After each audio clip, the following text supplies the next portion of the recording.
What a wonderful hesitation.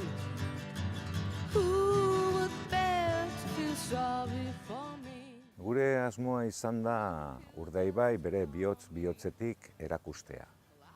Ze Urdaibai zabala da, dakizuen legez, hainbat udalerri dira sartuak honetan, badira mendiak, basoak, ibaiak, baina azkenean honen ardatza, honen arima eta honen bihotza itsasadarra da. Eta ibaitik edo itsasadarretik ikusita Urdaibai beste bat da.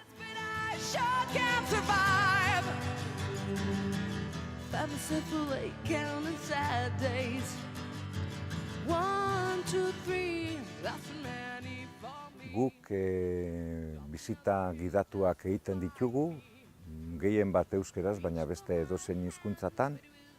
Euskeraz direnean, euskara bera mailakatuta erabiltzen dugu, mailaka ikasleak direnean. Ahozkotasuna ere eskaintzen dugu bidaietan. Gidaturik gabeko bisitak ere eskaintzen ditugu, guk 11 atrakaleku, ontziraleku eta lehorreratzeko leku ditugu, 11 gehi bat, eta hasi Gernikako Urbietan eta amaitu Mundagako portuan, 11 lekuetako edozeinetan ontziratu eta beste edozeinetan lehorreratzea eskaintzen dugu, beti ere itsasaldiak edo marea kontutan izan da.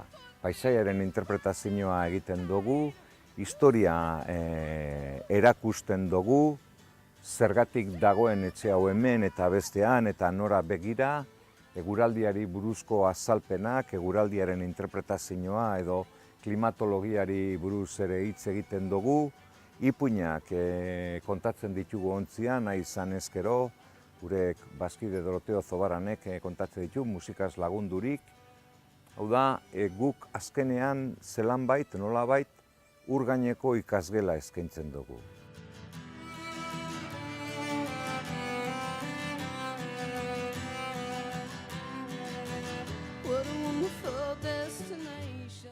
Hemen diren turismo bulegoetan eta turismorako beste eguneetan badute gure berri eta idatzi egin behar da, gure emailera, urdaibaion@urdaibaion.com.